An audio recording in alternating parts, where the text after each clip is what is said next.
Well, thank you, Texas Exes. Thank you, Tony, and for this wonderful honor. And Becky and Tracy and Annie and Mary, thank you for being here tonight, and thank you for your love over the years, your unconditional love and support. Thank you so much. My family lived in Virginia for a decade, and over that decade, we in many ways lost touch with what was going on here at the university. Shortly after we moved back in 2011, friends shared with me their concerns about the controversy that was then roiling our alma mater. Before hearing the whole story, my instincts kicked in and I chose sides. But I didn't feel the angst that I'd always felt when controversies like this had befallen our university.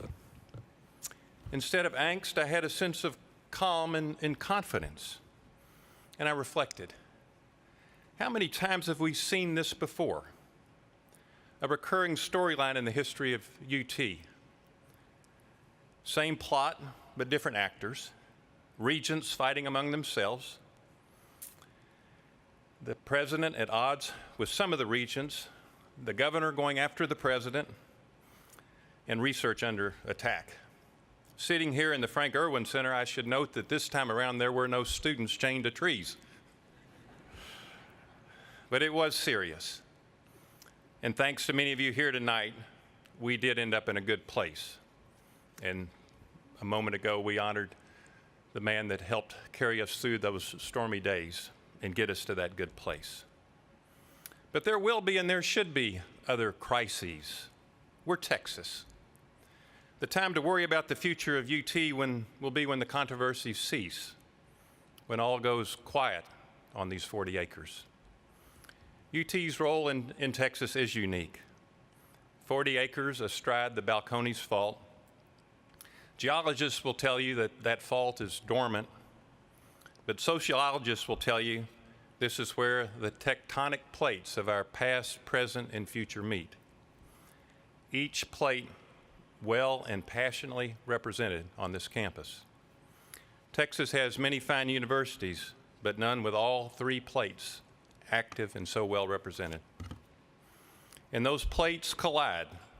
They send tremors, earthquakes, and aftershocks through the campus, through the student body, down Congress, rattling the windows at the Capitol, and sometimes coursing through the state, informing and agitating our public, our politics, and often our elected officials. The tectonic plate representing our past is ever present, revered by some, reviled by others. But we're not a Berkeley wishing we did not have a history, nor a Mississippi where the past is not even past.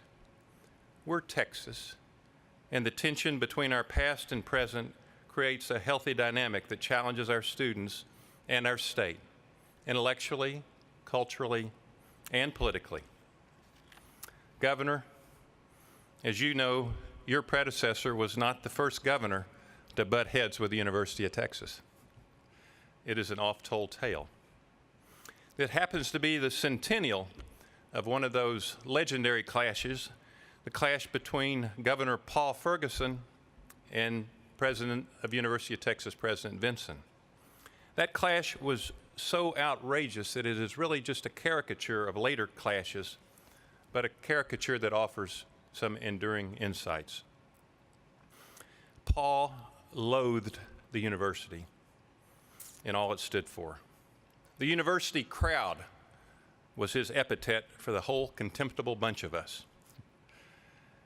The university crowd, bunch of snobs, corruptionists, two-bit thieves, draft dodgers, daydreamers, and this is low, butterfly chasers.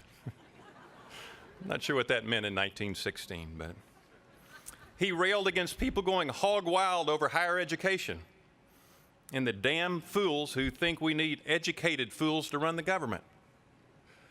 Research was a waste of time and money, claiming that UT had conducted a 3-year experiment to determine whether wool could grow on the back of an armadillo.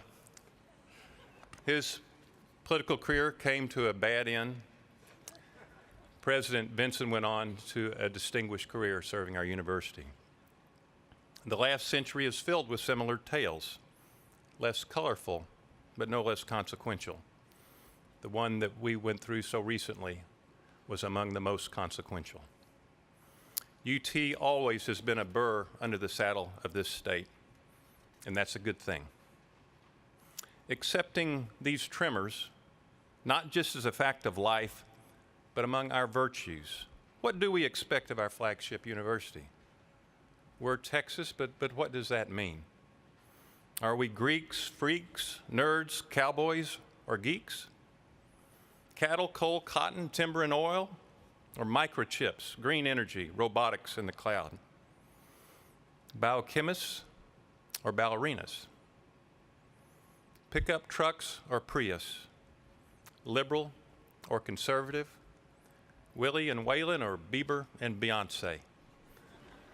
The answers are yes, yes, yes, yes, and yes. Today, 50,000 students call UT home. In my day, it was anyone with a pulse and $500. Today, it's only our best. And they share their home with those annoying plates. And our students will disperse around our state, our nation, and the world, smarter than when they came, broader, curious, and wiser. Jake Pickle told me once that UT changed his life from a black and white movie to Technicolor. For me, Jake got it exactly right. Pause university crowd of butterfly chasers, corruptionists, and those people hog wild over higher education. They rattled my windows. They got me to think. And they gave me friends and opportunities for which I am eternally grateful. Thank you, UT. Hook 'em horns.